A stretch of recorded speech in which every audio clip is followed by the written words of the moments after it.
ফুল গাছটা একদম কদিন ধরে জল দেওয়া হয় না, একদম শুকিয়ে শুকিয়ে গেছে। যে গাঁদা ফুল গাছ,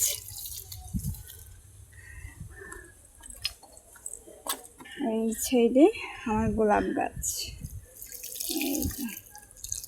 আর পুজো দেওয়ার জন্য কিছু দুর্ভা গাছ লাগিয়েছি। এই যে বাহিরে মেঘ মেঘ হয়েছে, মনে হয় বৃষ্টি আসবে।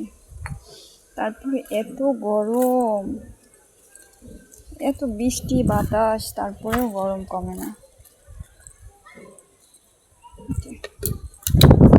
সুন্দর বাতাস।